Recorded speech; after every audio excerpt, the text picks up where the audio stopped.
Okay, Kirk, you just come off last winter. You had the tough FIBA Oceania Championship, which Australia won 2-1. Tell us a little bit about that. We had a decent tour to Europe, and came back for that series against Australia, and it was difficult. We didn't play the way we wanted to play, and they took a 2-0 advantage on us, and we got the third game. But credit to Australia for going through the Olympics, and now we've got to try and go through the repechage tournament like a bunch of other teams, and it's a tough road. For sure. I bet you're glad they've got that tournament now. Yeah, it is. It's good to have that, and also, it's good prep for us. If we are ever going to qualify for the Olympics, it's a lot of good games against good teams, a month out.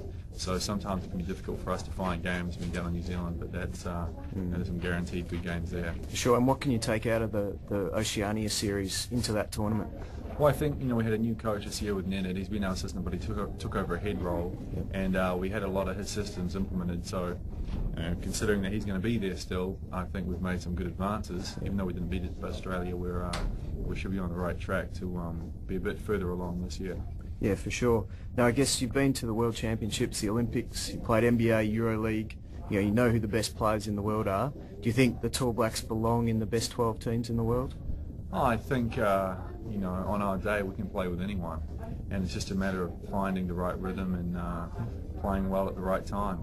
Yeah. And with the repechage tournament, it depends on who you match up with. I think the top three go, so it depends who your quarter match up is, your semi match up. Yeah. But regardless, you should want to put forward your best effort and see where it leads you. For sure. Now, 2002, you had a great World Championship.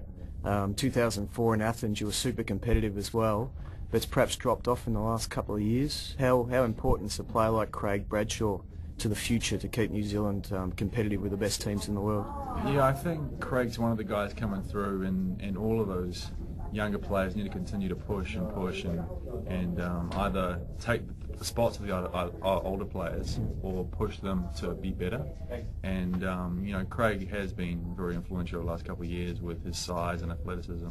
And there are some other guys coming through, and hopefully they can make most of the opportunity. So who's someone else that international basketball fans should look out for in the future? Well, there's a player named Thomas Abercrombie that's at Washington State, and he's having the opportunity to play NZL this year as a redshirt freshman, and I'm hoping he does a good job. And there's some other young guys like Everard Bartlett, who's been very close to making the team, and we'll just see who else steps up this year. For sure. Now, Brian Goorjian said that under Tab Baldwin, New Zealand had the best half-court offense in the world. With Tab gone, is it time to change the style and become perhaps not so perimeter orientated?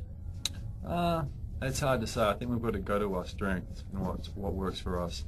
And we've got some veteran players now, some players that have played together for a long time, really since the 2000 Olympics in Sydney. And we need to continue to execute and do well with those players as long as we can. Yeah. But when they decide to move on, so be it. Then there will be a changing of the guard, and maybe the way we play will change as well. For sure. Now, you've come back this year home to play in the NBL for the New Zealand Breakers. For people all around the world who aren't familiar with the NBL, perhaps describe what the competition's like. Well, I'm getting a taste of the Australian League for the first time this year. Obviously, I haven't played in it before. And I've followed the Breakers online just because it's a New Zealand-based team. But I'm really getting more of a feel for how the league is played. And it's a fast-paced league. It's up and down. I think a lot of people would know that in Europe. And there's a lot of good shooters, bigs and smalls, which is similar to Europe, and some good teams. I think there's a lot of parity.